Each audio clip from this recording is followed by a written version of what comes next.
In this section, we're going to talk about a few more factoring techniques that apply in special situations. Here's one that we can already factor using our trinomial factoring methods. You see, 9,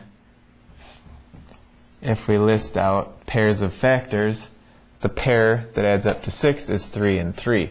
So this would factor as x plus 3 times x plus 3. But notice something. It's the same factor twice. So we could write it as x plus 3 squared.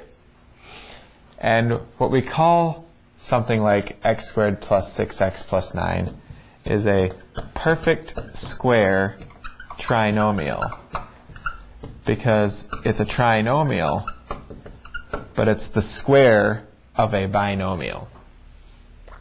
Okay? Now let's look at the characteristics that this thing has. Okay?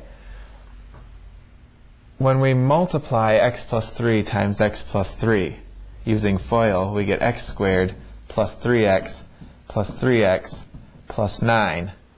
And then by combining these terms, that's where we get our 6x. So, the x squared is simply the square of the first term in our binomial. The 9 is the square of the last term in the binomial. Okay? And the middle term, 6x, that is the first and last term multiplied together, and we have 2 copies of them, so 2 times each of those 2 terms. So what that tells us is we have a special formula that we can use for factoring perfect square trinomials. So here's the formula. If we have a trinomial and the first and last terms are both squares, and whatever they are squares of, if the middle term is twice the product of that, then it's a perfect square trinomial. And that is the square of a binomial consisting of the sum of those 2 terms that we got by figuring out what the first and last terms were squares of. Okay. Here's another example. 16x squared plus 40x plus 25. Looking at the first and last terms, they're both squares, because 16 is the square of 4. X squared, of course, is the square of x. So we can get 16x squared by squaring 4x. 25 is, of course, 5 squared. So this could possibly be a perfect square trinomial. We just have to check to see if the middle term is the correct middle term. Well, according to this formula, 4x is our A, 5 is our B. Our middle term would have to be 2 times A, which is 4x, times B, which is 5. Okay, is it true that 40 is 2 times 4x times 5? Well, yes it is. 2 times 4 times 5 is 40, times x is 40x. So this is a perfect square trinomial, which means we don't have to go through the trouble of AC method and grouping.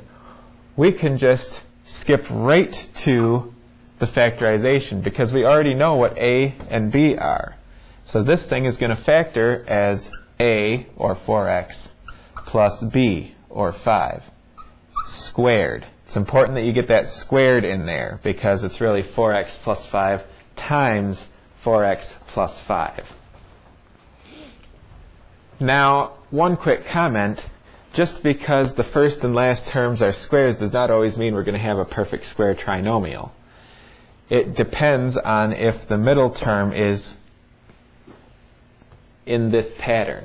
It has to be 2 times A times B. See, if we had 16x squared plus 58x plus 25, we already know that our a is 4x and our b is 5. But 2 times 4x times 5, we just saw, would have to be 40x, and we have a 58x. So this is not a perfect square trinomial. We cannot factor it with this method. In fact, you can check this on your own. This factors as 2x plus 1 times 8x plus 25. One more example. 4m squared minus 4m plus 1. Looking at the first term, it's the square of 2m. Looking at the last term, it's the square of 1. Okay, so we might think that this could possibly be the square of the binomial 2m plus 1. However, if we take 2 times 2m times 1, we're going to get 4m, not negative 4m. Does this mean that this is not a perfect square trinomial? Well, actually, what it means is we are going to have to change this sign to a minus. We could think of the 1 as being the square of negative 1. And so when we take 2 times 2m times negative 1, we get a negative 4m. But the moral of the story is, if you're going to square a binomial, your middle term is going to end up with the same sign as whatever operation you have going on in that binomial. So this gives us another way, another representation of a perfect square trinomial. It can be ax squared plus 2 times a times b plus b squared, or it can be a squared minus 2 times a times b plus b squared. And if that minus is in there, then it's going to factor as a minus b squared. One final example. This formula can also work if we have higher exponents or if we have extra variables. As long as it fits this pattern, then we can factor it as the perfect square trinomial. So looking here, 9p to the 4th, is that the square of something? Well, 9 is the square of 3. P to the 4th, we can write that as p squared times p squared. In fact, anytime we have an even exponent on a variable, it's going to be a square number. For example, if we had x to the 20th, that would be x to the 10th squared. It's the square of what the variable raised to half of that exponent. Okay? So, 9p to the 4th is a square. It's the square of 3p squared. 25t squared is a square. It's the square of 5t. Now, when we multiply these two together, what do we get? 3p squared times 5t. And also, we want that 2, because when we FOIL, we would get 2 copies of the same term. 2 times 3 is 6 times 5 is 30. P squared times t. So we get 30p squared t, which is precisely our middle term except for the negative sign here, which tells us we can factor this as 3p squared minus 5t. All that being squared. 3p squared minus 5t times 3p squared minus 5t. Okay, let's look at a new situation. Factor x squared minus 9. It does look kind of similar to the previous situation because x squared is a square and 9 is also a square. However, first of all, we're subtracting 9, whereas in the previous situation we would be adding 9. And also, there is no middle term here.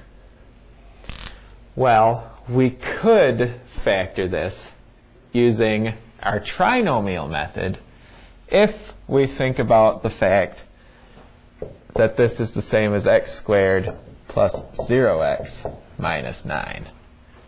Because then we need a pair of factors of negative 9 that add up to 0.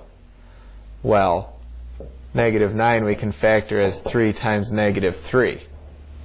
And those add up to 0, which means this thing must factor as x plus 3 times x minus 3.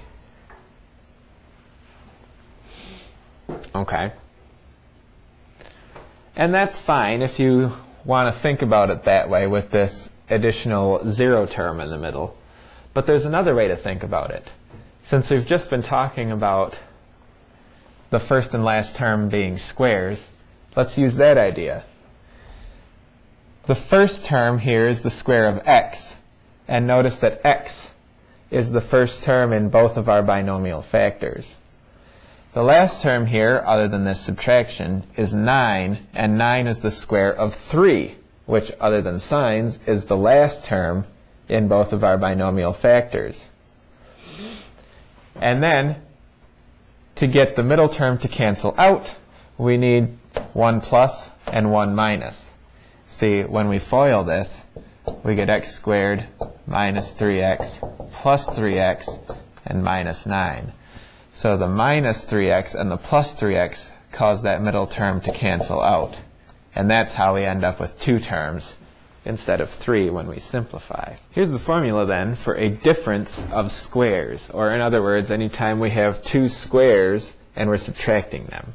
We can factor that by finding what the first and last terms are squares of, a or b in this case, and the factorization is 2 binomials. Each of them has those same 2 terms, but in one we're adding them and the other we're subtracting them. So a plus b times a minus b. We'll look at one example of this, 49x squared minus 100y squared.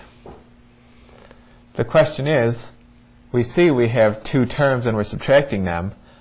Are these 2 terms both squares? Well, 49 can be written as 7 times 7, and x squared can be written as x times x. So 49x squared is the square of 7x. What about this? Well, 100 is 10 times 10. Y squared is y times y.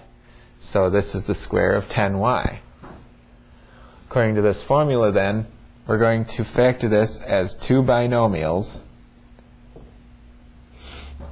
Each of them is going to have 7x and 10y for its terms. And we'll have 1 addition and 1 subtraction. So there's the way that it factors.